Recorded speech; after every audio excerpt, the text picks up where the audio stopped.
The dust hadn't settled from her father's burial when Clara Monroe slipped out of Willow Ridge under cover of darkness.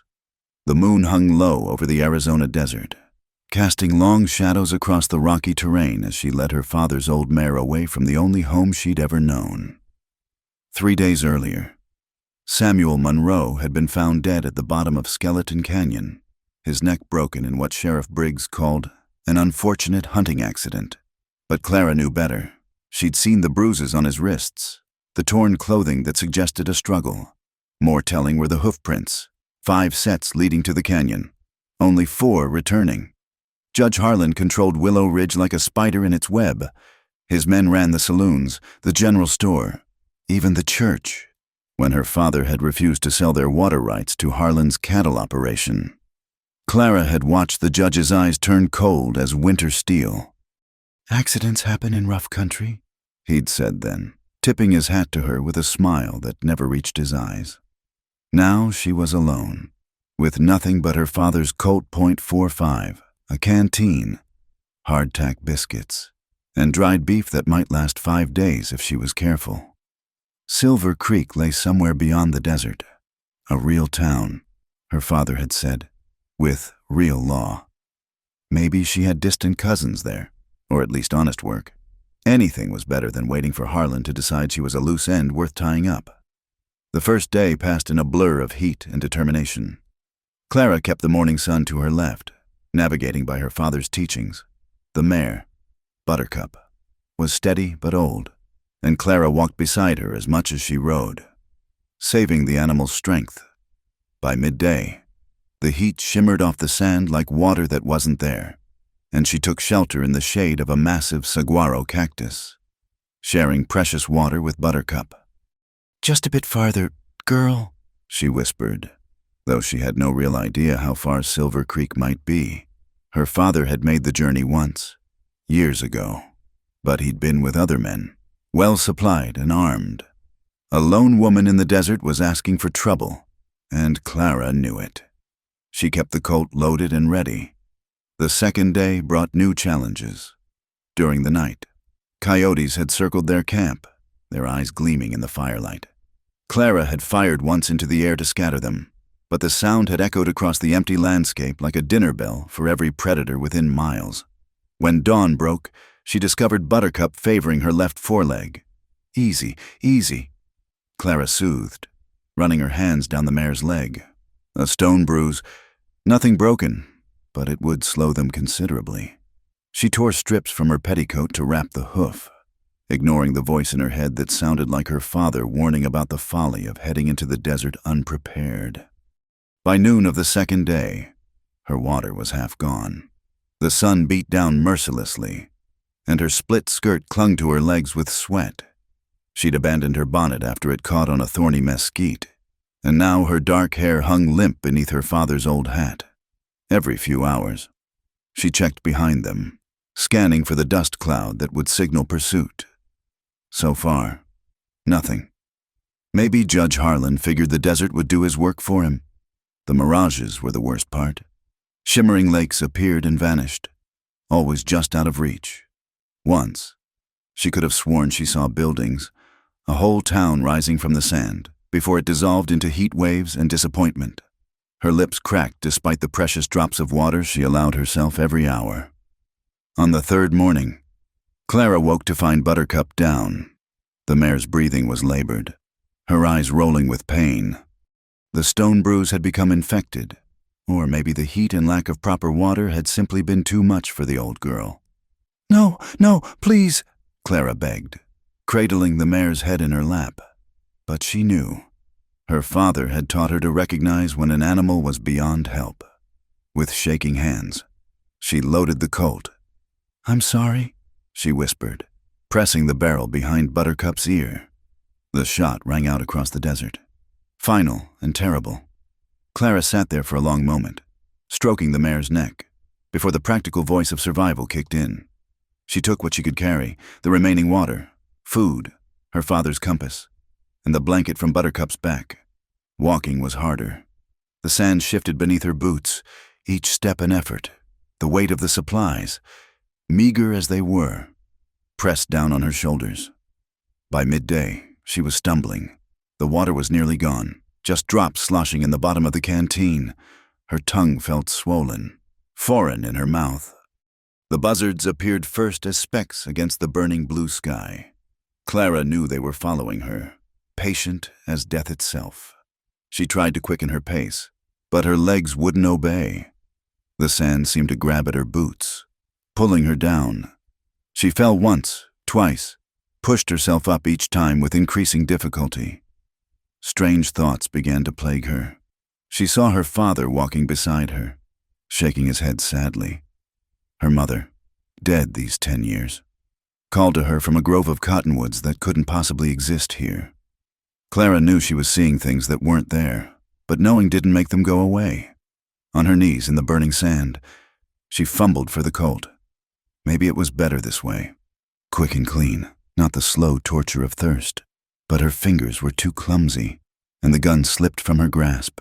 She reached for it, overbalanced, and fell face first into the sand. The last thing she remembered was the sound of hoofbeats. Not the steady clop of Buttercup's gait, but something faster, stronger. Through her fading vision, she saw boots, worn leather with Mexican spurs. Strong hands rolled her over, and she glimpsed a face shadowed by a wide-brimmed hat before darkness claimed her. The bounty hunter had been tracking Jake Sullivan for 6 days when he found the woman. Wes Calder pulled up his horse and studied the scene, the crumpled figure in the sand, the circling buzzards, the track leading back toward a distant dark shape that was likely a dead horse. His quarry's trail led north, growing fresher by the hour. Sullivan had a $1,000 bounty on his head, enough to keep Wes in supplies for months, but the woman was still breathing. Wes dismounted with a curse, knowing he was about to do something stupid. He'd learned long ago that the desert didn't forgive acts of charity, but something about the determination in her tracks, the way she'd kept walking long after most would have given up, stirred a memory he'd rather forget. He lifted her easily. She weighed no more than a sack of grain. Her face was burned by sun and sand, her lips cracked and bleeding. Young, maybe 25, with calluses on her hands that spoke of hard work. Not a saloon girl or a rancher's pampered daughter. This one had known labor. Wes slung her over his saddle and mounted behind her, securing her with one arm while he guided his horse with the other. His camp lay hidden in the canyons a day's ride north, close enough to reach, far enough that Sullivan's trail would go cold. "Your lucky day," he muttered to the unconscious woman, though he suspected luck had nothing to do with it. In his experience, the desert never gave up its victims without demanding a price. As he rode toward the distant mountains, Wes couldn't shake the feeling that saving this woman was going to complicate his life in ways he couldn't yet imagine. Clara woke to the sound of wood crackling and the smell of coffee. For a moment, she thought she was back home in Willow Ridge, that her father would walk through the door any minute with news from town. Then memory crashed back, the desert, the thirst. Buttercup still form in the sand. She jerked upright, immediately regretting it as the world spun. Strong hands steadied her shoulders. "Easy there. You've been out for 2 days." The voice was deep, gravelly, like it wasn't used much. Clara's vision cleared to reveal a man crouched beside her, his face weathered by sun and wind. Dark hair hung past his collar, and several days' worth of stubble shadowed his jaw. But it was his eyes that caught her, gray as gunmetal, watchful and wary. "Where?" Her voice came out as a croak. "My place, such as it is."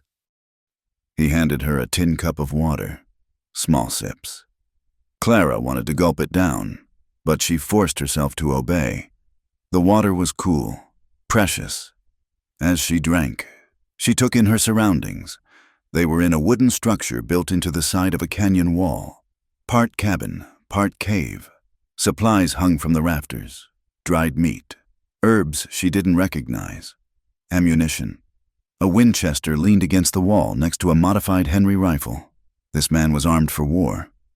"You're a bounty hunter," she said. It wasn't a question. "Among other things." He took the cup back, refilled it from a ceramic jug. "Name's Wes Calder, and you're a fool for trying to cross that desert alone." Heat flared in Clara's cheeks. "I didn't have much choice." There's always a choice. Sometimes they're all bad, but there's always a choice. He studied her with those unreadable eyes. You running from the law? From the lack of it. That got a grunt that might have been understanding. He handed her the cup again, then moved to a cast-iron pot hanging over the fire. The smell of beans and salt pork made her stomach clench with hunger. How long since you ate? He asked. Clara tried to remember. 3 days, maybe 4. Then we start slow. He ladled a small portion into a wooden bowl. Your stomach won't handle much. She wanted to snatch the bowl and devour its contents, but his steady gaze made her careful. The first spoonful sent her stomach into revolt, but she kept it down, slowly, bite by bite. She finished the meal. Thank you, she said finally. Don't thank me yet. Soon as you're able, you're moving on. He cleaned the bowl with sand. His movements efficient. I don't keep company, and I don't need complications. I wasn't asking to stay. Good. Where were you headed? Silver Creek. He snorted. You were going the wrong direction. Silver Creek's northeast. You were heading straight into Apache territory. Clara's heart sank. All that suffering, and she'd been going the wrong way. Her father would have been ashamed. I'll draw you a map, Wes said, perhaps reading something in her expression. Rest up a few days, then I'll set you on the right trail. Days passed in a strange rhythm. Wes left before dawn, returning at sunset with game or supplies from some hidden cache. Clara learned the cabin's sparse routine. Coffee at dawn, beans and meat at midday, more of the same at sunset. Wes spoke little, and never about himself. She tried to make herself useful. The cabin was remarkably clean for a bachelor's dwelling, but she found small tasks, mending a torn shirt she found, organizing the supplies, tending the fire. Wes watched these activities with a frown, but said nothing. On the 4th day, while searching for something to patch a hole in the roof, Clara discovered a wooden box beneath his narrow cot. Inside were a woman's hair combs, yellow with age, and a faded tintype of a woman with kind eyes and Wes's strong jaw. Put it back. She jumped. He stood in the doorway, his face dark with anger. I'm sorry, I was just... Put it back. Clara replaced the box with trembling hands. Your mother? For a moment, she thought he might strike her. Then the anger drained away, leaving something worse, a bone-deep weariness. He turned away. Comancheros killed her when I was 14, kept her alive for 3 days before they were done. The words hung between them like a curse. Clara understood now, the isolation, the weapons, the constant vigilance. He'd built himself a fortress against the world. I'm sorry, she said softly. Don't want your pity. He grabbed his rifle. I'm checking the perimeter. Don't touch anything else. He was gone before she could respond. That night, the first storm rolled in. Thunder crashed through the canyon, and rain hammered the wooden roof. Clara had thought the desert was only heat and drought, but this storm was violent, primal. Water poured through the hole she'd meant to patch, and she scrambled to move supplies out of the way. Wes appeared at her shoulder with boards and nails. Together, they worked to repair the damage, rain soaking them both. When lightning struck nearby, illuminating his face, Clara saw not the hard bounty hunter, but a man fighting against the storm like he fought against everything else. Alone. Hold this, he shouted over the thunder. She pressed the board in place while he hammered. Their bodies were close in the small space, and she could feel the heat of him through their wet clothes. When he finished, they stood there a moment, breathing hard, rain still dripping through their hair. You're shivering, he said. She was, though not entirely from cold. He grabbed a blanket, wrapped it around her shoulders with surprising gentleness. His hands lingered a moment, and their eyes met. Something passed between them. Recognition, perhaps, of kindred damaged souls. Then he stepped back. Get some dry clothes on. I'll stoke the fire. Later, as they sat by the flames drying out, Clara found herself talking. About her father, about Judge Harlan, about the false accusation of a hunting accident. Wes listened without comment, whittling a piece of wood with steady strokes. "He'll send men after me eventually," she concluded. "When he realizes I didn't die in the desert, let him try." The words were quiet but carried weight.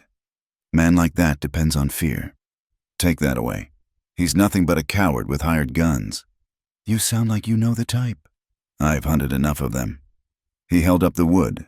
He'd carved a small horse, delicate and perfect. "For you. To remember Buttercup." Clara took it with shaking hands. It was the first kindness anyone had shown her since her father's death, and it nearly undid her. She blinked back tears. "Don't go soft on me now," Wes said, but his voice was gentle.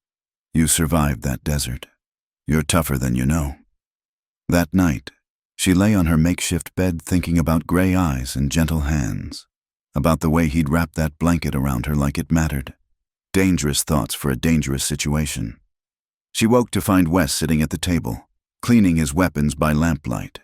His shirt was off, revealing a network of scars across his back and shoulders. Clara gasped before she could stop herself. He glanced over. "Apache. Few years back, they objected to me bringing in one of their warriors for killing settlers." "How did you survive?" "Same way you did. Too stubborn to die." He pulled his shirt on, but not before she saw the newer wounds' knife marks, bullet scars, a map of violence written on skin. The next evening, as she helped him prepare supper, their hands touched, reaching for the same spoon. This time, neither pulled away immediately. Clara felt the calluses on his palm, the strength in his fingers. When she looked up, he was watching her with an expression she couldn't read. "This is a bad idea," he said quietly. Whatever you're thinking." Heat flooded her cheeks. "I wasn't—" "Yes, you were, and so am I." He stepped back, running a hand through his hair. "You need to leave tomorrow. I'll take you as far as Skeleton Ridge, put you on the trail to Silver Creek." "What if I don't want to go?" The words surprised them both. Wes shook his head slowly. "You don't know what you're saying. I'm not a settling down kind of man. I hunt killers for money. I've got more enemies than friends, and the friends I do have are mostly dead. You stay here. You're painting a target on your back. I've already got one. This is different." He moved closer, his voice intense. "You think you know me because I pulled you out of the sand? Because I carved you a wooden horse? You don't know the things I've done, the men I've killed." "I know you could have left me to die. I know you gave up a bounty to save me. I know you keep your mother's combs, even though the memory brings you pain." She met his gaze steadily. "Maybe that's enough." He stared at her for a long moment. Then he turned away. "We leave at dawn. Get some sleep." But Clara lay awake, listening to the rain that had started again, thinking about choices and chances and the strange turns life could take. She'd fled one dangerous man only to find herself drawn to another. The difference was, Wes Calder's danger came from the violence he met head-on, not the violence he inflicted on the innocent. In the morning, she would have to choose the safety of Silver Creek and a new start, or the uncertainty of staying with a man who wore solitude like armor. She fingered the carved horse and made her decision. The morning Wes planned to take her to Silver Creek. Clara found him at his table studying a collection of papers by lamplight. Wanted posters, she realized, along with handwritten notes and what looked like a map. She'd woken early, unable to sleep, and now stood watching him work with the focused intensity of a predator planning a hunt. "Couldn't sleep either?" he asked without looking up. "No." She moved closer, drawn by curiosity. "Who are you tracking?" He hesitated, then pushed one of the posters toward her. "Man named Clem Duncan. Runs a gang out of New Mexico territory. Slavers, mostly. They take women and children, sell them south of the border." Clara's blood went cold as she stared at the grainy image. She knew that face, the dead eyes, the scar bisecting his left eyebrow. "I know him." Wes's head snapped up. "What?" Her voice caught. She had to force the words out. "He works for Judge Harlan. Or Harlan works for him. I was never sure which. He was there the night before my father died. They were arguing about transportation routes." "You're certain?" "I'd never forget that face." He looked at me like I was livestock. She shuddered at the memory. My father threw him out, told him never to come back. 3 days later, your father was murdered. Wes's voice was flat, but she saw the muscle jump in his jaw. Duncan doesn't like loose ends. Neither does Harlan. Clara sank into the opposite chair. So it wasn't just about the water rights. Probably not. If Harlan's connected to Duncan's operation, your father might have seen or heard something he shouldn't have. Wes gathered the papers with quick, efficient movements. This changes things. How? He met her eyes. I wasn't just tracking Duncan for the bounty. 6 months ago, his gang hit a homestead near Fort Sumner. Family named Morrison. Parents killed, 3 daughters taken. Only the youngest boy survived, hid in the root cellar. His voice roughened. Sarah Morrison was 12, pretty blonde girl, according to her brother. They found her body 2 weeks later. She'd tried to escape. Clara felt sick. And the others? Gone, probably sold before anyone could track them. He stood abruptly, pacing to the window. I've been hunting Duncan ever since. Almost had him in Las Cruces, but someone tipped him off. Judge Harlan. The pieces were falling into place. He has contacts everywhere. Telegraph operators, stage drivers, even some rangers on his payroll. Wes turned back to her. You can't go to Silver Creek. If Harlan's part of this, he'll have men watching every town for 100 miles. Then I'll stay here. No! The word came out harsh. I'm going after Duncan. Tonight. His trail's getting cold, and now that I know he's connected to your father's death, I'm going with you. The hell you are. Clara stood, matching his stance. He killed my father. He's the reason I nearly died in that desert. I have a right. You have a right to get yourself killed. Wes slammed his hand on the table. You don't know what these men are like. What they do to women they capture. I have some idea, she said quietly. You just told me. That stopped him. He stared at her, jaw working. It's not the same as seeing it, living it. I won't have your death on my conscience. And I won't have you fighting my battles while I hide. She moved around the table, close enough to see the war in his eyes. You saved my life. Wes, let me help you catch these men. I know things about Harlan's operation, codes they use, places they meet, information you could use. Information I can get other ways. Not without risking your neck in Willow Ridge. She played her last card. I know where Harlan keeps his records, including his correspondence with Duncan. Wes went very still. You're certain? Hidden panel in his study. I saw him use it once when I was delivering eggs to his house. He didn't know I was there. She pressed her advantage. We could prove the connection. Maybe save those other girls if they're still alive. He was weakening. She could see it. The hunter in him wanted that information, wanted Duncan badly enough to consider her offer. You do exactly as I say, he said finally. No questions, no arguments. I tell you to run, you run. I tell you to hide, you hide. One moment of hesitation could get us both killed. I understand. Do you? He gripped her shoulders, his face inches from hers. This isn't about revenge, Clara. It's about justice. There's a difference, and if you can't see that, you'll get reckless. I know the difference, she said, meeting his intensity. Justice is what my father would have wanted. Revenge would be putting a bullet in Harlan myself, although I'd be lying if I said the thought hadn't crossed my mind. Something shifted in his expression. His hands gentled on her shoulders. You're not a killer. Clara, don't let them make you into one. But you are. Yes. The admission came without hesitation. I've killed 37 men in the last 10 years.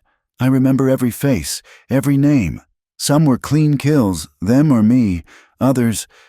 He released her, turning away. Others haunt me. But I'd do it again to stop men like Duncan. Clara studied his profile, the weight he carried visible in the line of his shoulders. Without thinking, she reached out and touched his arm. You're not like them. How do you know? Because it still bothers you. She moved to face him. Men like Duncan and Harlan, they enjoy the pain they cause. You do what you have to do, but it costs you. That's the difference. He looked at her then, really looked at her. and Clara felt exposed in a way that had nothing to do with physical vulnerability. "You see too much," he said softly. "Maybe you need someone who sees you." The air between them crackled with possibility. Wes lifted his hand, almost touching her face, then dropped it. "We should prepare. If we're doing this, we leave within the hour." But neither moved. Clara was acutely aware of his nearness, the heat of his body, the way his eyes had darkened. She thought he might kiss her. Part of her wanted him to, despite everything. Instead, he stepped back. "You'll need different clothes. Can't have you riding in that torn dress." He moved to a trunk in the corner, pulled out pants and a shirt. They should fit well enough. His mother's clothes. Clara realized. Saved all these years. The gesture made her throat tight. "Thank you," she managed. "Don't thank me yet," he said, but there was a ghost of a smile on his lips. "You haven't tried riding in men's breeches." An hour later, they set out under a star-filled sky. Clara had never worn pants before, and the freedom of movement was a revelation. Wes had given her a proper gun belt, too, and her father's Colt rode heavy on her hip. "We'll avoid the main trails," Wes explained as they rode. "Duncan has spotters along the usual routes. There's an old Apache path through the mountains. Rough, but it'll get us close to the border without being seen." "How do you know he's heading for the border?" "Pattern. He always runs south after a big score. Probably has a buyer waiting in Chihuahua." His voice hardened. "Not this time." They rode in companionable silence for a while, the desert transformed by darkness into an alien landscape. Clara found herself stealing glances at Wes, the way he sat his horse with easy grace, constantly alert to their surroundings. "Tell me about the codes," he said suddenly. "The ones Harlan uses." Clara gathered her thoughts. "Biblical references, mostly. Joshua's trumpet means a raid is planned. Lazarus rising means someone who is supposed to be dead has surfaced. Things like that. Smart. Sounds innocent to anyone intercepting messages." He considered this. "What about meeting places?" "There's an abandoned mission south of Willow Ridge, San Felipe. They meet there every full moon. And there's a contact in Massilia, a woman named Rosa who runs a boarding house. She passes messages." Wes nodded, filing the information away. "You were paying attention. My father taught me to watch and listen. Said you never knew when information might save your life." Her voice caught. "I just wish I'd learned something that could have saved his. Don't." His voice was firm, but not unkind. "That path leads nowhere good. Trust me." They made camp before dawn in a cluster of rocks that provided cover and a good view of the surrounding area. Wes tended the horses while Clara gathered kindling for a small, smokeless fire. The ease with which they worked together surprised her, as if they'd been partners for years instead of days. "No coffee," Wes said as she reached for the pot. "Smell carries too far. Cold breakfast today." They ate jerky and hard biscuits, washing it down with warm water from their canteens. The sun rose slowly, painting the desert in shades of gold and red. Beautiful and deadly, Clara thought, like everything in this hard country. "What made you become a bounty hunter?" she asked. Wes was quiet so long she thought he wouldn't answer. "After my mother died, I wanted to kill every Comanchero in the territory. An old ranger named Tom Garrett found me half dead after I'd gone after them alone. Stupid kid with more rage than sense." He smiled grimly. "Tom taught me to channel that rage. Said if I was determined to kill, might as well get paid for it and take down men who deserved it." "What happened to him?" "Died 5 years ago. Ambushed by the Colton gang." At her questioning look, he added, "I hunted down every last one of them. Took 6 months. But I got them all. And then I found another target. Always another man who needs killing, another victim who needs justice." He met her eyes. "It's not much of a life, Clara, not the kind a woman should tie herself to." "Good thing I'm not asking you to marry me then," she said lightly, though her heart raced. He studied her for a long moment. "Aren't you?" The question hung between them. loaded with possibilities neither was ready to acknowledge. Clara looked away first, heat rising in her cheeks. "We should move," Wes said finally. "Want to make the waterhole by midday." But as they broke camp, Clara caught him watching her with an expression she couldn't quite read.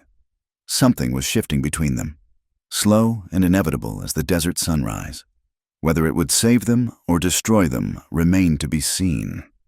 The border town of Los Cruces sprawled before them like a promise and a threat. After 5 days of hard riding through mountain passes and desert valleys, Clara's body ached in places she didn't know could hurt. But they'd made it without incident, following Wes's network of hidden trails and water sources. "Remember what I told you," Wes said as they approached the outskirts. "You're my wife.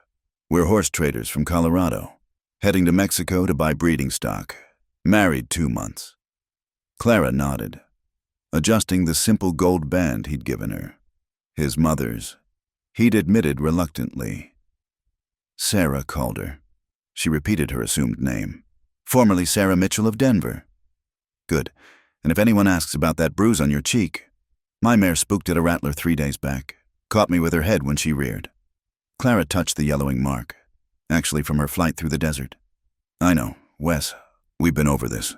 He reined in his horse, studying her in the fading light. "This is your last chance to change your mind. I can leave you at the church. The sisters would. We've been over this too." She met his gaze steadily. "I'm seeing this through." Something flickered in his eyes. Respect, maybe, or resignation. "Then let's find a room before dark. Duncan's men favor the Silver Dollar and Rosita's place. We'll stay clear of both." They found lodging at Murphy's Inn, a respectable establishment that catered to travelers rather than the rougher trade. The proprietress, Mrs. Murphy, was a stern woman with sharp eyes that missed nothing. "Mr. and Mrs. Calder," Wes supplied, his arm settling around Clara's waist with practiced ease. "We'll need a room for maybe a week. Waiting on a message from our Mexican contact?" "Mrs." Murphy's expression softened slightly. "Newlyweds. You have that look about you." Clara felt heat rise in her cheeks, not entirely feigned. 2 months, she said, leaning into Wes's solid warmth. "Well then, I'll give you the corner room. Quieter." "Mrs." Murphy's smile held a knowing edge. "That'll be $4 in advance, meals included." Wes paid without haggling, and they followed the woman upstairs. The room was small but clean, dominated by an iron-framed bed that seemed to fill the space. Clara stared at it, suddenly aware of what sharing close quarters would mean. "I'll sleep on the floor," Wes said quietly after Mrs. Murphy left. "Don't be ridiculous. We're supposed to be married. What if she checks on us?" Clara set down their saddlebags, proud that her voice stayed steady. "We're both adults. We can share a bed without anything happening." "Can we?" His voice held a note she hadn't heard before. She turned to find him closer than expected, his eyes dark in the lamplight. For a moment, the very air between them seemed charged. Then he stepped back, running a hand through his hair. "I need to scout the saloons, get a feel for who's in town." He checked his guns, movements sharp and efficient. "Bar the door behind me. Don't open it for anyone but me. Wes, I mean it. Clara." "This isn't Willow Ridge. This is Duncan's territory." He paused at the door. "I'll knock 3 times. Pause, then twice more.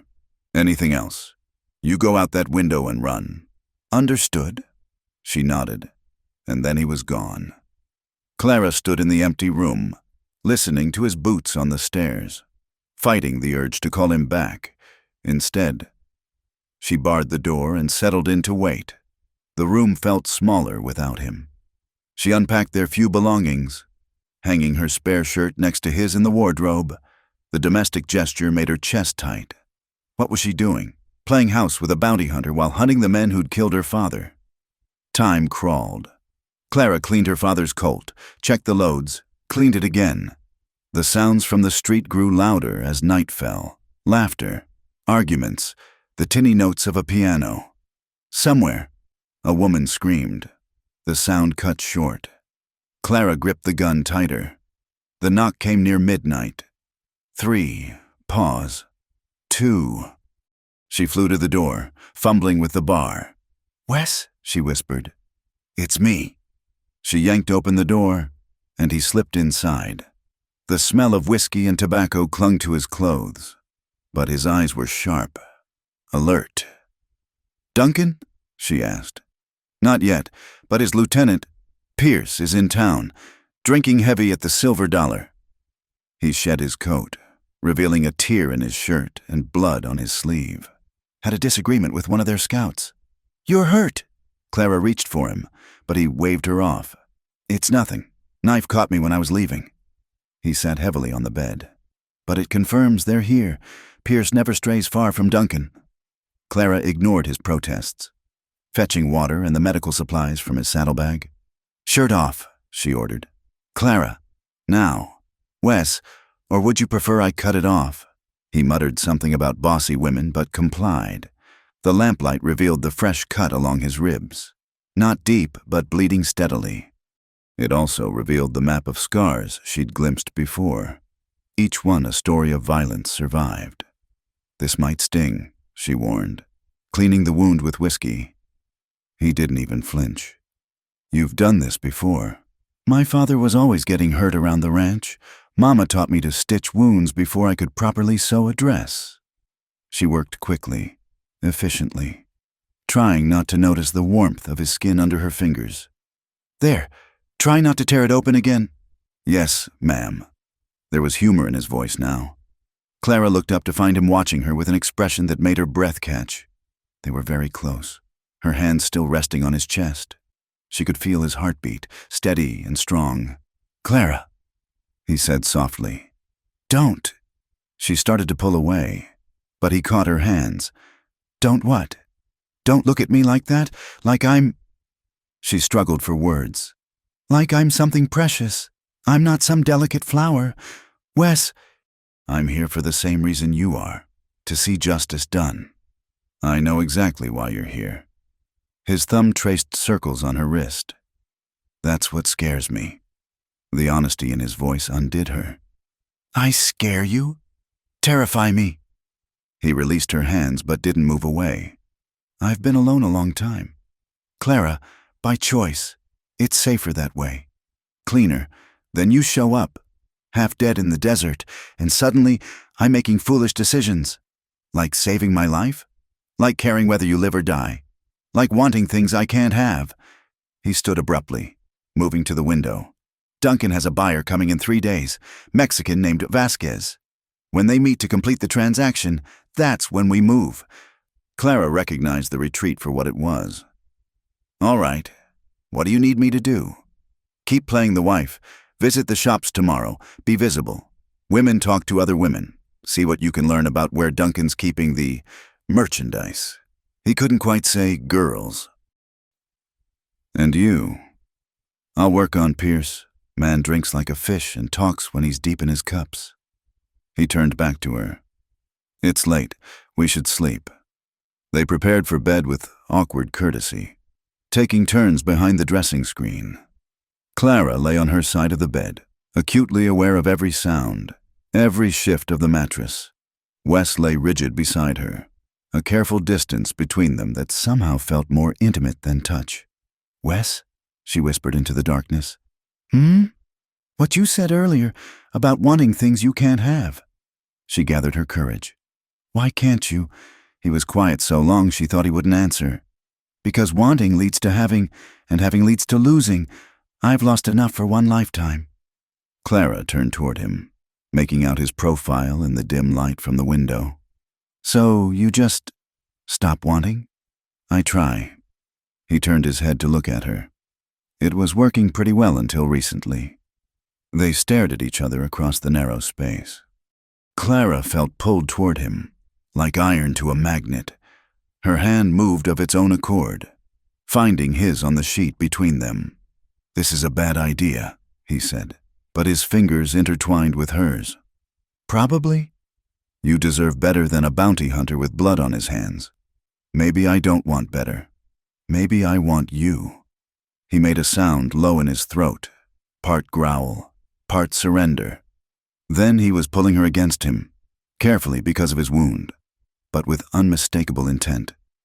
Clara went willingly, her body fitting against his like she belonged there. "We should stop," he murmured against her hair. "We should," she agreed, making no move to pull away. They lay like that, wrapped in each other but holding back from crossing the final line. Clara could feel the tension in his body, the careful control he maintained even as his hand stroked her back. She pressed her face against his chest, breathing him in, leather and gunpowder and something uniquely Wes. "After," he said suddenly, "after? After we deal with Duncan, after you're safe, then," he tilted her chin up, "then we'll see what this is between us, if you still want a man like me when the blood's washed off. And if you're killed going after Duncan." His smile was visible even in the darkness. "Then you'll be free to find that better man you deserve." "Stop it." She pulled back enough to glare at him. "Stop talking like you're already dead, like this is already over." "Clara." "No." She pressed her fingers to his lips. "We're going to catch Duncan. We're going to save those girls if we can, and then we're going to figure out what comes next. Together." He caught her hand, pressed a kiss to her palm. "You're fierce when you're determined." "You haven't seen anything yet." He laughed, a rusty sound like he didn't use it much. "I believe you." They settled back into each other's arms, the tension easing into something warmer, safer. Clara felt his breathing slow, felt her own body relax for the first time in weeks. Tomorrow would bring danger, possibly death. But tonight, she was exactly where she wanted to be, just before sleep took her. She felt Wes press a kiss to her forehead. "Sarah Calder," he murmured, testing the name. "Has a nice sound to it." Clara smiled against his chest. Maybe it did at that. The mercantile smelled of coffee and leather, a welcome change from the dust and tension that permeated Las Cruces. Clara moved through the aisles, playing her role as Sarah Calder, occasionally selecting items they needed, ammunition disguised among purchases of flour and beans, medical supplies tucked between bolts of fabric. "You're new in town," the shopkeeper's wife observed, wrapping Clara's purchases in brown paper. "Just passing through." Clara replied with a practiced smile. "My husband has business with some Mexican ranchers. Horses, you know." The woman leaned closer, lowering her voice. "Best be careful, dear. Not all the business conducted here is legitimate, if you take my meaning, especially with those who trade across the border." "Oh?" Clara let concern show on her face. "We've heard Las Cruces was respectable enough." "It is, mostly, but there's elements." The woman glanced around nervously. "That gentleman who runs the freight company, Mr. Duncan? I'd steer clear of him and his associates. They bring nothing but trouble." "Freight company?" Clara kept her tone casually interested. "That's what he calls it, but we all know what kind of freight passes through his warehouse." The woman's mouth tightened. "Young women, sometimes, always at night, always heading south." Clara's heart raced, but she maintained her composure. "How terrible. Surely the law." "Sheriff Briggs is Duncan's man. Bought and paid for." Bitterness crept into the woman's voice. "My sister's girl disappeared 2 months back. Pretty thing, only 15. Sheriff said she probably ran off with some cowboy, but we know better. I'm so sorry." Clara touched the woman's hand, genuine sympathy mixing with cold fury. "The warehouse, is it the big building near the stockyards?" "The very one. They've got guards posted all hours, mean-looking men who'd as soon shoot you as speak to you." The woman squeezed Clara's hand. "You seem like a nice young lady. You and your husband finish your business quick and move on. This town's got poison in its roots." Clara thanked her and left, her mind churning. A warehouse near the stockyards. Guards at all hours. It was more than Wes had learned in 3 days of careful questioning. She was so focused on this information that she almost missed the man following her.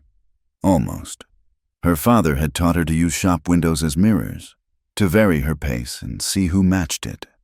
The man stayed precisely 3 storefronts back, pretending interest in a saddle display. Clara's hand moved to her purse where her derringer rested. But no, better to lead him away from innocent people. She turned down a side street, quickening her pace. Footsteps echoed behind her. No longer trying for stealth, the alley was a mistake. She realized it too late, finding her way blocked by stacked crates.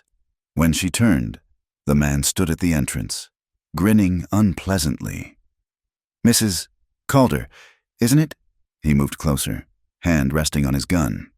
"Funny thing, I know most of the horse traders in these parts. Never heard of any Calder out of Colorado.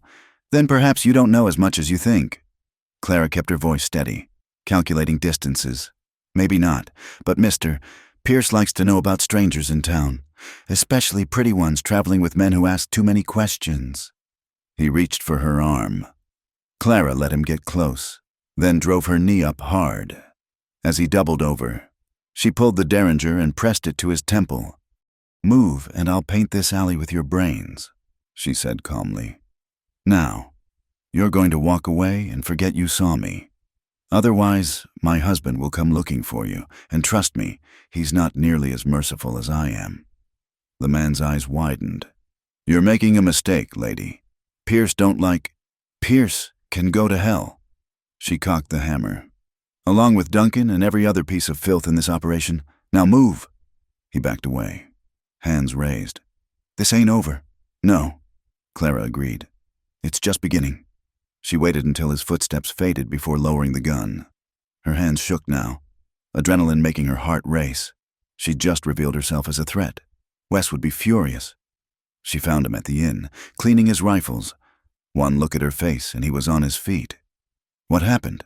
Clara told him, watching his expression darken with each word.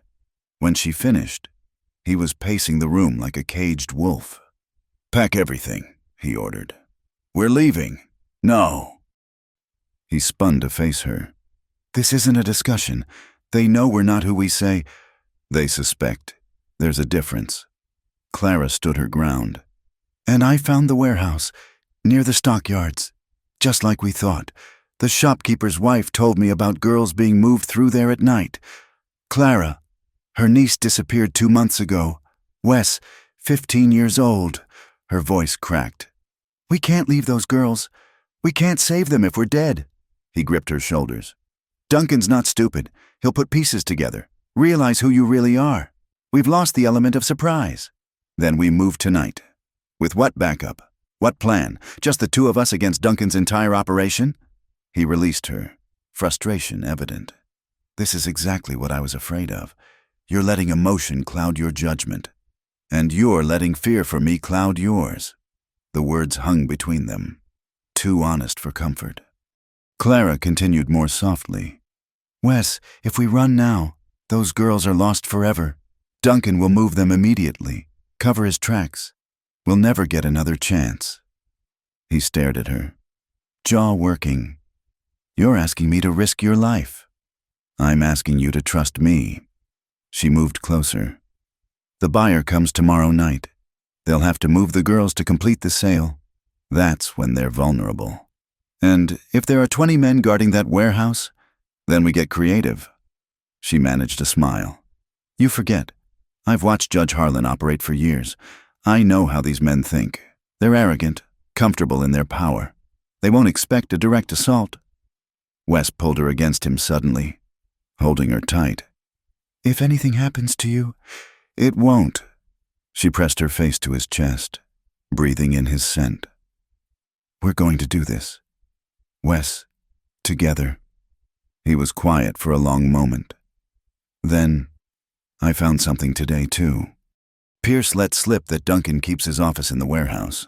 2nd floor, northwest corner. If his records are anywhere, that's where they'll be. Records that could implicate Judge Harlan. Among others, Duncan's operation stretches from here to Kansas City. A lot of powerful men would fall if those records came to light. Clara pulled back to look at him. "Then we get the girls and the records. Shut down the whole operation." "Ambitious." Despite everything, his lips quirked. "I'm starting to think you're a bad influence on me. Clara Monroe. Good. You've been playing it safe too long." He laughed, the sound rusty but genuine. "Safe? Woman, I hunt killers for a living. Your body takes risks. Your heart doesn't. She touched his face. There's a difference. He caught her hand, his expression shifting to something deeper. Clara, I know. She did know, the fear, the possibility of loss, the weight of letting someone matter. But Wes, hiding from feeling anything. That's not living, that's just existing. Is that what you think I've been doing? Haven't you? He pulled her down to sit beside him on the bed, still holding her hand. My mother used to say something similar. Said I was letting the Comancheros win by closing myself off. His voice roughened. I found her body, what they left of it. For years, every time I looked at a woman, I saw that couldn't separate beauty from violence. Clara's heart ached for the boy he'd been. And now I look at you and I see strength, fire, a woman who'd knee a man in the stones then hold a gun to his head. His thumb traced her knuckles. You've got no quit in you. Clara Monroe. It's terrifying and magnificent. Heat flooded her cheeks. Sweet talk isn't going to distract me from tonight's plan. Worth a try. He grew serious again. If we do this, when we do this, we do it smart. I've got some supplies cached outside town. Flash powder? Dynamite from an old mining operation. We create a distraction, draw most of the guards away from the warehouse. While I go in the back, you stay with the horses, ready to— No. She pulled her hand free. We've had this argument. I'm not staying behind. Clara, those girls need to see a woman's face. Wes, someone they can trust. They've been handled by men, terrified by men. You think they'll come willingly with another strange man, even one trying to save them? He wanted to argue. She could see it in his face. But logic won out. Damn it, I'll take that as agreement. You'll stay behind me at all times. First sign of real trouble. You get those girls out. Don't wait for me. Don't look back. You get them to safety. Wes, promise me. His intensity was almost frightening. I need to know you'll survive this, even if I don't. Clara swallowed hard. Only if you promise to try your damnedest to survive too. I didn't come this far to lose you now. When did I become yours to lose? The question hung in the air, weighted with meaning. Clara met his eyes steadily. The moment you carried me out of that desert, maybe before, maybe I was looking for you all along and didn't know it. He crushed her to him then, his mouth finding hers with desperate hunger.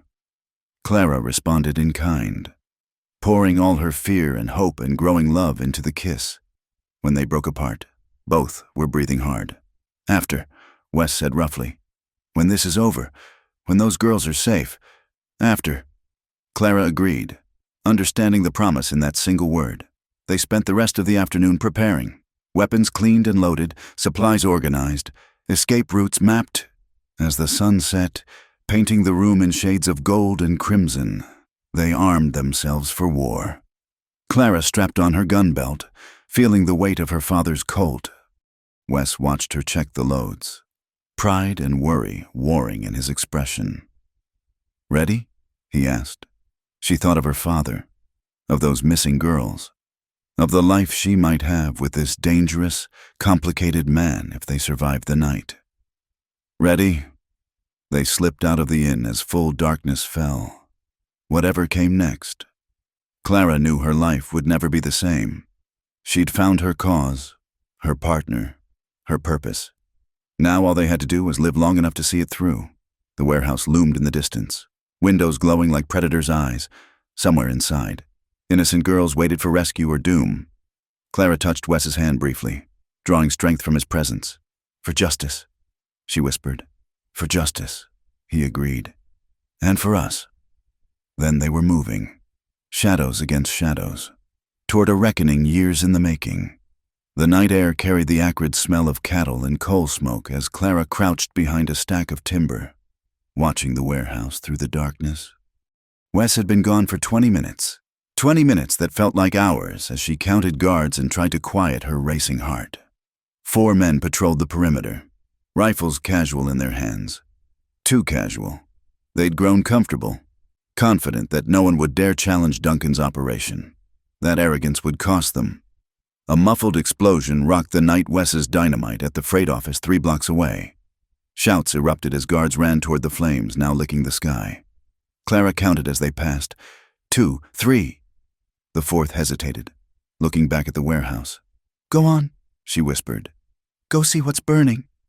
The man finally followed his companions, leaving just 2 guards at the main entrance. Clara smiled grimly. Wes's distraction had worked better than hoped. She slipped through shadows toward the back entrance they'd scouted earlier. The lock was sturdy but old. Clara produced the picks Wes had given her, another skill learned from necessity, and worked with steady hands despite the tremor in her chest. "Where'd you learn that?" he'd asked during practice. "Judge Harlan locked me in the root cellar once when I was 15. Said I needed to learn respect. Took me 3 hours, but I got out." She'd smiled at his expression. "Never locked me in again." The lock clicked open. Clara eased inside, gun drawn. The warehouse was dimly lit by oil lamps, casting dancing shadows among stacked crates marked farm equipment and dry goods. The lies these men told, even to themselves. A sound made her freeze, soft crying from somewhere above. The girls. Clara's resolve hardened. She moved toward the stairs, testing each step for creaks. The crying grew louder, joined by whispered voices. How many girls were trapped here? 5? 10? More? She reached the second-floor landing and peered around the corner. One guard sat outside a heavy door, chair tilted back, hat over his eyes. Lazy, overconfident. Fatal mistakes in Wes's world. Clara moved silently, raising her gun. The man must have sensed something because he started to straighten. The butt of her Colt connected with his skull. He slumped forward, unconscious before he could cry out. Clara caught him, easing him to the floor.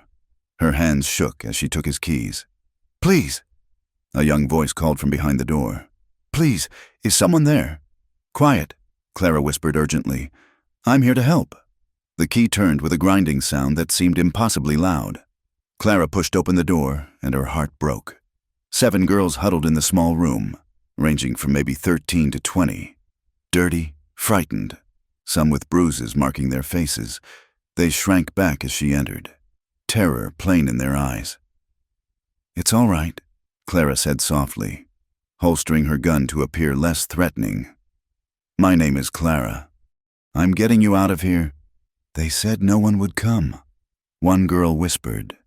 She couldn't be more than 14. Blonde hair matted with dirt. "Said we belong to them now." "They lied." Clara's voice stayed gentle despite her fury. "Can you all walk?" Nods all around, though some looked unsteady. Clara helped the weakest to their feet, noting with cold rage the rope burns on their wrists. "Stay close, stay quiet," she instructed. "We're leaving now." She led them into the hallway, then froze. Footsteps on the stairs. Heavy, multiple sets. "No time to go back. Hide," she hissed, pushing the girls into an alcove. "No matter what happens, when you see a chance, run for the back door." Duncan appeared first, his scarred face ugly with suspicion. 2 men flanked him, hands on their weapons. His eyes found Clara and widened in recognition. Well, Samuel Monroe's daughter. His smile was cold. "Thought you died in the desert." "Harlan will be disappointed. He wanted that pleasure for himself." "Sorry to disappoint." Clara's hand hovered near her gun. "Where's your friend, the bounty hunter who's been asking questions?" Duncan moved closer. "No matter. We'll find him. Question is what to do with you. Harlan might pay extra for you alive, but you'd fetch a good price south of the border too. Feisty ones always do." Clara heard one of the girls whimper. Duncan heard it too, his smile widening. "Ah, visiting our merchandise? They're prime stock, young, mostly unspoiled. Should bring top dollar tomorrow night." He gestured to his men. "Take her. Try not to damage her too much." They moved forward. Clara drew and fired in one motion, her father's training serving her well. One man spun away, clutching his shoulder. The other dove aside as she fired again. "Run!" Clara shouted to the girls. Now! Chaos erupted. The girls scattered, some heading for the stairs. Duncan cursed, drawing his own weapon. Clara threw herself sideways as his shot splintered wood where her head had been. More shots from below. Wes! Clara's heart leaped. She fired again, forcing Duncan to cover, then grabbed the nearest girl who stood frozen in terror. Move! Clara pushed her toward the stairs. All of you, go! She backed toward them, keeping her gun trained on Duncan. 4 shots left. Had to make them count. The warehouse erupted in gunfire. Wes appeared at the bottom of the stairs, twin Colts blazing.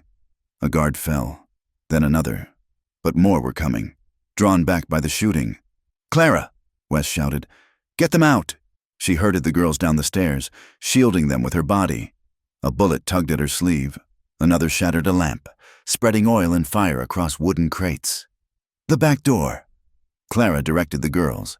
Horses are waiting outside. Ride for the church sanctuary.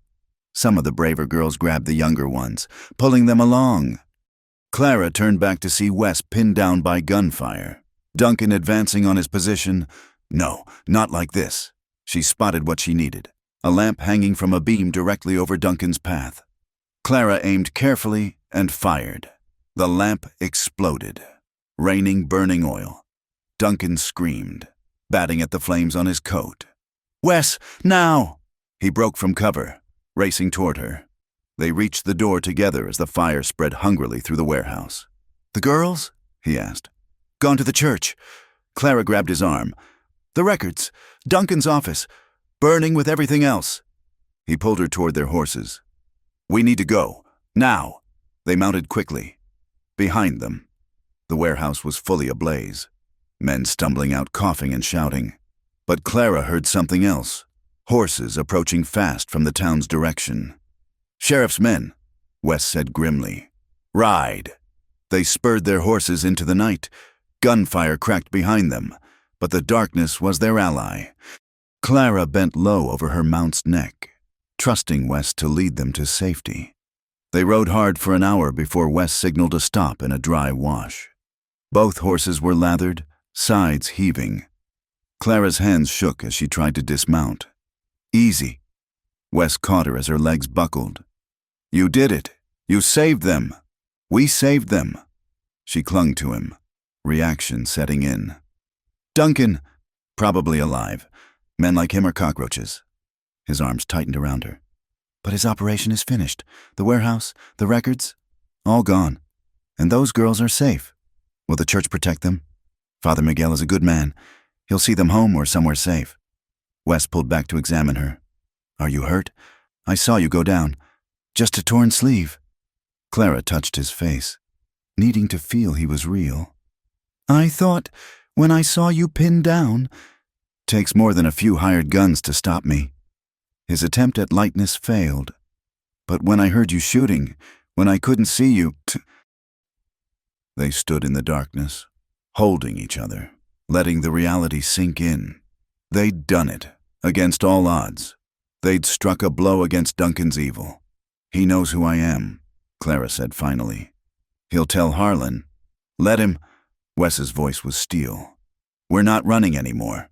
It's time to take this fight to them. The girl's testimony will help, but we need more. Duncan was the symptom, not the disease. He touched her face gently. Are you ready for that? Going after Harlan directly?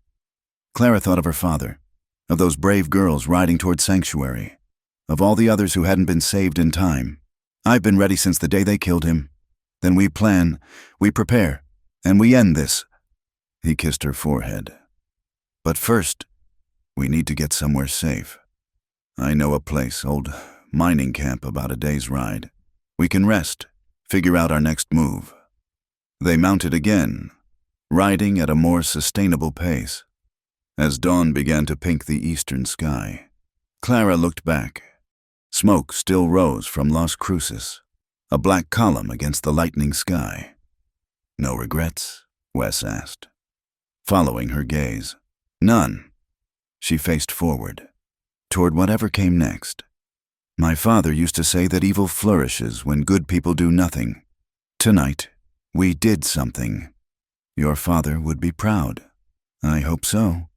Clara managed a smile, though he might have words about me partnering with a bounty hunter. Former bounty hunter, Wes corrected. After tonight, I'm thinking we both need new professions. Oh, what did you have in mind? Don't know yet. He reached over, briefly catching her hand. But I figure we'll work it out together. Together. The word warmed her more than the rising sun. They'd survived the night, saved innocent lives, and struck a blow against corruption. But more than that, they'd found something in each other. Trust, partnership, the promise of a future neither had dared imagine. The mining camp appeared as the sun climbed higher, abandoned buildings offering shelter and safety.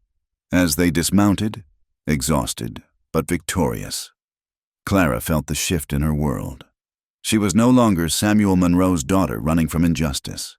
She was Clara Monroe, fighter for justice, partner to a complicated man who'd saved her in more ways than one. What now? She asked as Wes led the horses to shelter. He turned back, and his smile held promises of battles to come and quiet moments in between. Now we rest, then we hunt. Clara nodded, hand resting on her father's gun. Judge Harlan's day of reckoning was coming, but for now, she was alive. Wes was beside her, and 7 girls were free. It was enough. It was everything. The abandoned mining camp clung to the mountainside like a forgotten memory. Wes knew this place from his youth. His mother had brought him here once, fleeing another town, another threat. The irony wasn't lost on him that he'd brought Clara to the same refuge. Morning sun slanted through gaps in the boarding house roof, illuminating dust motes and the exhaustion on Clara's face. She sat by the cold fireplace, methodically cleaning her father's Colt while Wes tended his own wounds burns from the warehouse fire, a graze along his ribs where a bullet had come too close. "Let me see," Clara said, setting aside her gun. "It's nothing. That's what you said about the knife wound." She moved to him with the medical supplies. "Which is still bleeding, by the way." He submitted to her ministrations. Watching her work, her hands were steady despite everything they'd been through. The morning light caught in her hair, turned her skin golden. Beautiful and dangerous, a combination that would likely be his undoing. There, she secured the bandage. "Try not to tear this one open." "Clara." He caught her hands before she could move away. "We need to talk about what happens next." "I know." She sat beside him on the worn wooden floor. "Harlan won't let this stand. He'll come after us with everything he has." "That's not what I meant." Wes struggled with words that had never come easy. "Last night, in the warehouse, when I thought you might..." He stopped, started again. "I can't lose you. You won't. You can't promise that." His grip tightened on her hands. "This life, hunting men like Harlan, it only ends one way. I've accepted that for myself. But you have already made my choice." Clara's eyes flashed. "We've had this argument. Wes, I'm not some delicate flower you need to protect. I thought last night proved that. Last night proved you're brave to the point of foolishness." But his lips quirked slightly. Shooting that lamp was either brilliant or insane. "Both, probably." She shifted closer. "My father used to tell me this story about my grandmother. She came west in '49, a widow with 3 children. Indians, outlaws, disease. She faced it all, built a life out of nothing but determination and grit. You know what she said when people asked how she did it?" Wes shook his head. "I was too stubborn to quit and too mean to die." Clara smiled. "I come from tough stock." Wes called her. "Don't underestimate me." "I wouldn't dare." He pulled her against him, needing to feel her solid and real. "But I need you to understand something. What I feel for you, it changes things, makes me vulnerable in ways I haven't been since your mother died." Clara finished softly. "I know. You think I don't feel the same? You think it doesn't terrify me, caring this much?" They sat in silence, holding each other in the dusty light. Finally, Wes spoke again. "There's something else, about my past." He felt her tense but pushed on. Remember I told you about Tom Garrett, the ranger who taught me? There's more to that story. Clara pulled back to look at him. Tell me. After my mother died, I went wild, killed 3 of the Comancheros who took her before Tom found me. But there was one more. Their leader, Jake Sullivan, he got away. Wes stared at the far wall, seeing memories instead of rotting wood. I've been hunting him for 15 years.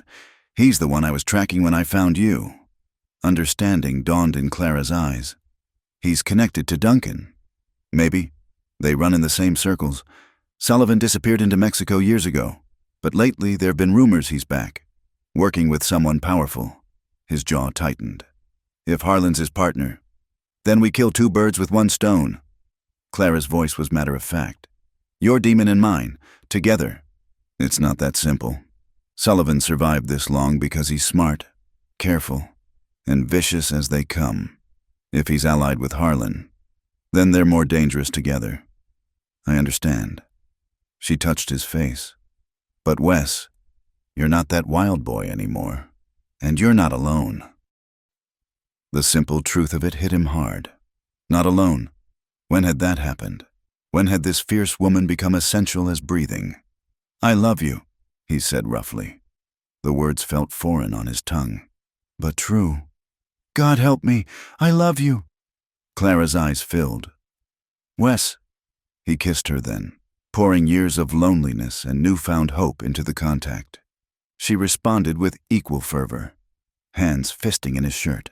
When they broke apart, both were breathing hard. I love you too, she whispered. Despite my better judgment, your judgment's always been questionable. He managed a smile. Crossing the desert alone, taking on Duncan's men, throwing in with a bounty hunter. Best bad decision I ever made. She kissed him again, softer this time. So what's our next move? Business. Right. Wes forced his mind back to practical matters. We need information. Proof of Harlan's connection to the slavers. The warehouse burning destroyed Duncan's records, but Harlan must keep his own. In his safe at the house. Clara nodded. Behind that hidden panel I told you about. But the house is a fortress. Guards, dogs, and Harlan's paranoid as a rattlesnake. Then we need to draw him out. Wes considered their options. Make him come to us, on ground we choose. How? Bait. He met her eyes steadily. Me. Word gets out that Wes Calder's gunning for him. He'll have to respond. His reputation demands it. No. Clara's reaction was immediate. You're not using yourself as bait. You got a better idea? She was quiet for a moment. Then, what if we had allies? The families of the girls Duncan took, they must want justice too. And there are others in Willow Ridge who hate Harlan but are too scared to act. You're talking about starting a revolution. I'm talking about giving people hope. Her eyes lit with purpose. 1 or 2 people can't take down Harlan's organization, but 20, 30, armed with truth and righteous anger. Wes considered this. It went against every instinct. He'd always worked alone, but then Clara had changed many things about how he saw the world. It's dangerous, he said finally. Asking people to stand up to Harlan, some will die. Some are dying now, just slower, crushed under his boot. Clara stood, pacing the small space. Those 7 girls we saved, they have families who thought they were lost forever. What do you think those families would do to prevent it happening to others? Fight, Wes admitted. Exactly. And my father had friends, people who respected him but were too afraid to speak up after his death. If they knew we had evidence, had a chance. She turned to him, eyes blazing. We could do it. Wes, not just kill Harlan, but destroy his whole network. Make sure another one doesn't rise in his place. You're talking about war. I'm talking about justice, real justice, not just vengeance. She came back to him, knelt so they were eye level. Isn't that what you've been seeking all these years? Not just to kill Sullivan, but to stop men like him from creating more orphans, more victims? He stared at her, this woman who saw through him so completely. When did you get so wise?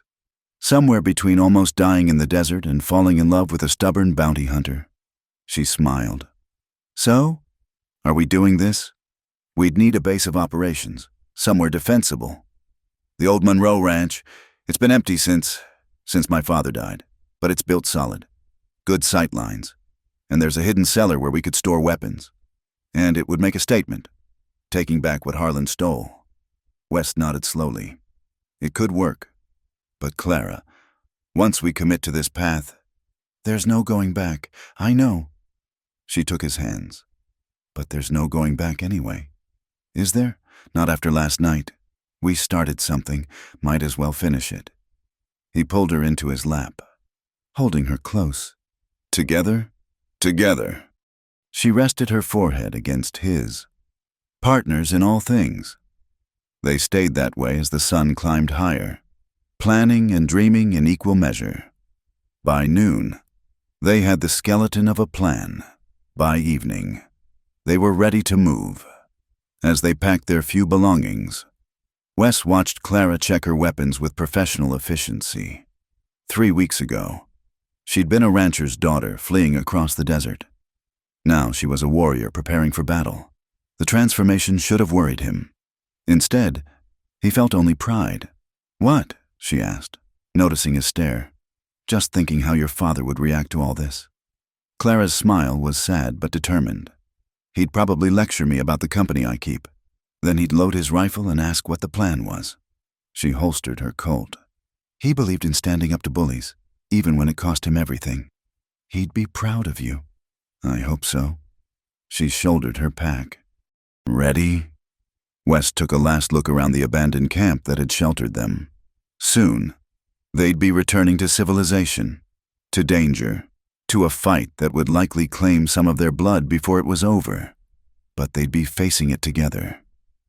Ready, he said, and meant it, as they rode out into the gathering dusk, toward Willow Ridge and whatever fate awaited them.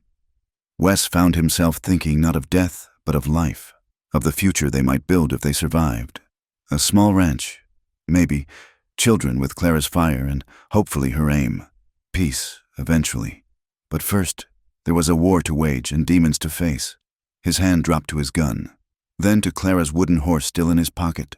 Talismans both, reminders of why he fought. For justice, Clara said, as if reading his thoughts. For justice, he agreed, and for tomorrow. They spurred their horses faster, racing the dying light toward a reckoning 15 years in the making. The Monroe Ranch stood against the morning sky like a monument to better days. Weeds choked the garden Clara's mother had tended, and dust filmed the windows, but the bones of the place were strong. West checked the perimeter while Clara stood in the doorway, memories flooding back. Solid construction, West said, returning from his survey. Your father knew what he was doing. Good fields of fire, water access, that hidden cellar you mentioned. We can defend this. Clara nodded, unable to speak past the tightness in her throat. The last time she'd stood here, her father had been alive, laughing at something the barn cat had done. Take your time, Wes said gently. She walked through the house, touching familiar things. Her father's pipe still sat on the mantel, her mother's rocking chair by the cold fireplace. In the kitchen, her apron hung on its hook, waiting for her return. They didn't even loot it, she said wonderingly. Why would Harlan leave everything? Message, probably. Show the town that crossing him means losing everything. But he's merciful enough not to salt the earth. Wes's voice was grim. Men like him enjoy the display of power. Clara's sadness crystallized into anger. Then let's take that power away. They spent the day preparing. Wes reinforced the shutters and checked sight lines while Clara cleaned years of dust and opened the hidden cellar. By evening, they'd transformed the abandoned house into a fortress. Their first ally arrived at sunset, Maria Santos, whose daughter Rosa had been among those saved from Duncan's warehouse. Miss Clara, Maria said, tears streaming. Rosa told me what you did, how you saved her. She gripped Clara's hands. How can we help? Others followed. Tom Bradley, her father's old friend. The Johnsons, who'd lost a niece to Duncan's slavers. Even Doc Morrison, who'd been too afraid to question her father's accident but had always suspected the truth. By the week's end, they had 20 allies, men and women who'd lived under Harlan's thumb too long, who'd lost too much to fear anymore. "It's not an army," Clara said one evening, watching their volunteers practice shooting behind the barn. "It's enough," Wes replied. "Harlan has maybe 30 gunmen, but they're hired muscle. These people are fighting for their homes, their families. That counts for more." Word spread, as they'd known it would. The abandoned Monroe Ranch was occupied again. Wes Calder, the infamous bounty hunter, had set up shop. Those who opposed Judge Harlan were gathering. Harlan's response came 3 days later. Sheriff Briggs and 4 deputies rode up at noon, stopping just outside rifle range. "Monroe girl," Briggs called.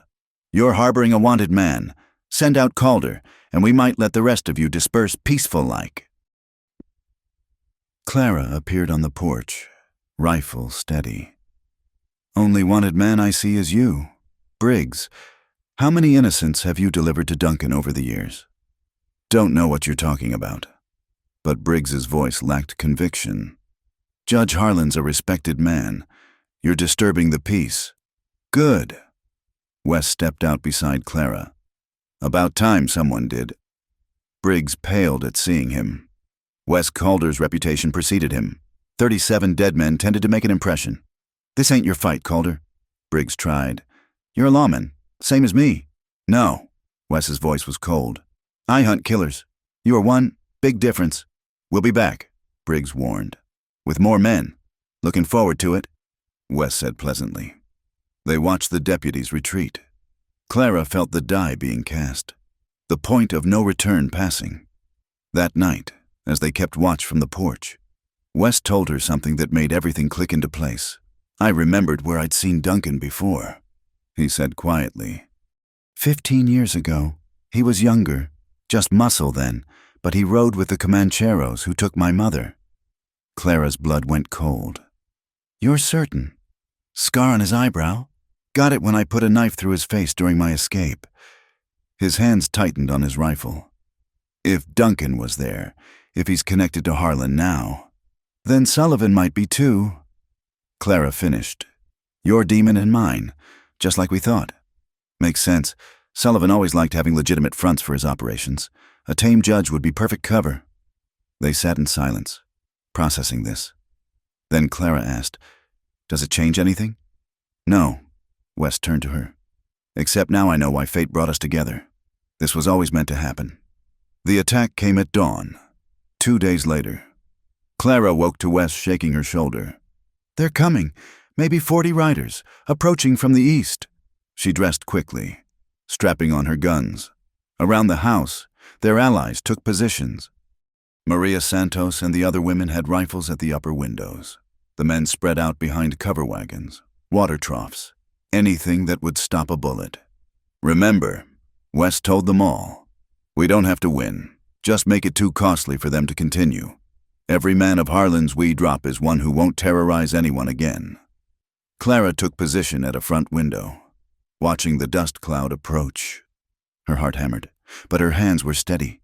This was it, justice or death. Harlan himself led them, sitting his horse like a king surveying rebellious subjects. Beside him rode a man Wes stiffened at seeing, lean, scarred, with dead eyes Clara had seen before in nightmares. "Sullivan," Wes breathed. The riders spread out, surrounding the house. Harlan produced a white flag. "Riding forward. Terms," he called. "I'm offering terms." Wes and Clara emerged onto the porch, weapons ready. "Speak," Clara called back. "Simple enough. You've caused considerable trouble, but I'm willing to be merciful. Return the deed to this land, leave the territory, and I'll let your people disperse unharmed." "Counteroffer," Clara said clearly. "You and your men surrender, stand trial for murder, slavery, and corruption. Some of you might even live." Harlan's face darkened. "You're in no position. Duncan's operation is finished." Wes interrupted. "The girls he took are safe, testifying to federal marshals as we speak. Your connection to the slavery ring is known. It's over. Harlan, even if that's true, dead witnesses tell no tales." Harlan's smile was cold. Last chance. Surrender, or we burn you out. Try it, Clara invited. Harlan wheeled his horse around. Kill them all! Gunfire erupted from both sides. Clara's first shot took a rider from his saddle. Her second sent another diving for cover. Around her, their makeshift army held steady, picking targets with careful aim. But they were outnumbered, and Harlan's men were spreading out, finding angles. A cry from upstairs. Someone hit! Doc Morrison scrambled to help. The barn! Wes shouted. They're trying to flank us! Half of Harlan's men were circling, using the outbuildings as cover. If they got behind the house, I'll go, Clara said. Like hell. Trust me. She was already moving, grabbing extra ammunition. Hold the front! She slipped out the back, using the smokehouse as cover. 3 of Harlan's men were advancing on the barn where Tom Bradley and the Johnson brothers were pinned down. Clara steadied her rifle, breathed out slowly, and fired. One down, the others spun, searching for her. She fired again, clipping the second man's shoulder. The third dove behind a wagon, shouting for help. Movement to her left. Clara spun, firing from the hip. The man staggered back, clutching his chest, but more were coming. Too many. Clara! She turned to see Jake Sullivan bearing down on her. Horse at full gallop, gun aimed, time slowed. She raised her rifle, knowing she was too late. Thunder cracked. Sullivan jerked, red blooming on his chest. His horse veered away as he toppled from the saddle. Clara looked back to see Wes on the porch, smoking rifle in hand, his face a mask of grim satisfaction. 15 years of hunting ended with one shot. The tide turned then. Seeing Sullivan fall seemed to break something in Harlan's men. They'd counted on overwhelming force, not determined resistance. As more saddles emptied, the remaining gunmen began pulling back. Stand and fight, you cowards! Harlan screamed, but his kingdom was crumbling. Sheriff Briggs was the first to run, spurring his horse toward town. Others followed. Within minutes, only Harlan and a handful of his most loyal remained. It's over. Harlan! Clara called. Surrender! His answer was a snarl of rage. He charged the house, firing wildly. Clara and Wes shot simultaneously. Harlan jerked twice, then slowly toppled from his horse. He lay in the dust. The tyrant of Willow Ridge reduced to what he'd always been, just another killer who'd met justice. The remaining gunmen threw down their weapons. As the sun climbed higher, illuminating the battlefield, Clara surveyed what they'd done. 6 of Harlan's men dead, including the judge himself, several more wounded, of their own. 2 dead brave men who'd known the risks, and 5 wounded, but alive. We did it, Maria Santos said wonderingly. We actually did it. The federal marshals will be here within the week. Wes said, word's already gone out. They'll want testimony, evidence. They'll have it, Tom Bradley said firmly. Every crime, every disappeared girl, every murdered man. We'll tell it all. As their allies dispersed to tend wounded and secure prisoners, Clara found herself alone with Wes on the porch. The morning sun painted everything golden, peaceful despite the violence just past. So, she said finally, Sullivan's dead. Your hunt's over. That life is over, he corrected. Question is, what comes next? Clara looked at him. This dangerous man who'd saved her, fought beside her, loved her despite himself. You told me once to dream of a small ranch, some chickens, a man who didn't need to hunt anyone anymore. I remember. His eyes were soft. That's still your dream? Parts of it. She stepped closer. Though I was thinking we could raise horses instead of chickens, and maybe take in some of those girls who have nowhere else to go, give them a safe place to heal, learn to defend themselves, a ranch and a refuge. Wes considered this. Run by a bounty hunter and a rancher's daughter who started a revolution. Former bounty hunter. Clara corrected.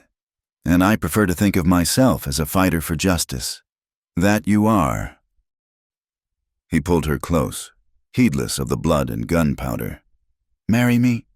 Clara pulled back to stare at him. What? You heard me. He reached into his pocket, pulled out her carved horse. I've been carrying this since the day I made it. A reminder of the woman who changed everything. I want to carry you with me always, but I'd prefer the real thing to a wooden token. Wes called her. Clara said slowly, "Are you proposing to me on a porch covered in brass casings after a gunfight while still wearing your mother's ring as my fake wedding band? Too romantic?" He almost smiled. "I could wait. Do it proper. Get down on one knee in a church. Flowers and all that." "Don't you dare!" She kissed him hard. "Yes, of course, yes." He slipped his mother's ring from her right hand to her left. This time with intent. "For real this time. For real," she agreed. Partners in all things. As they stood there, holding each other in the morning light, Clara thought about the journey that had brought them here. From the desert's killing heat to this moment of triumph and promise. Her father was avenged. The innocent were saved. And she'd found something she hadn't even known she was looking for. No more running. Wes murmured against her hair. No more hunting, just building. Building a life. Clara agreed. Together. The sun rose fully, warming the land that was theirs again. In the distance, church bells rang. Father Miguel, letting the town know the tyrant had fallen. Soon, Willow Ridge would be free to grow, to heal, to become what it should have been. But for now, Clara and Wes stood on their porch, planning a future neither had dared imagine. A future of horses and healing, of justice and joy. A future where two broken souls had found wholeness in each other. The desert had tried to claim her. Instead, it had delivered her to exactly where she needed to be, in the arms of a man who'd carry her not from death, but into life. Their story was just beginning. Thank you all for listening to this tale from the Old West. I'm curious, where in the world are you enjoying this story? Drop a comment below and let's connect across the miles. If you enjoyed Clara and Wes's journey, please subscribe to Wild West Campfire for more stories of courage, justice, and love in the American frontier. Share your thoughts on their adventure. What part touched your heart the most? Until next time, partners.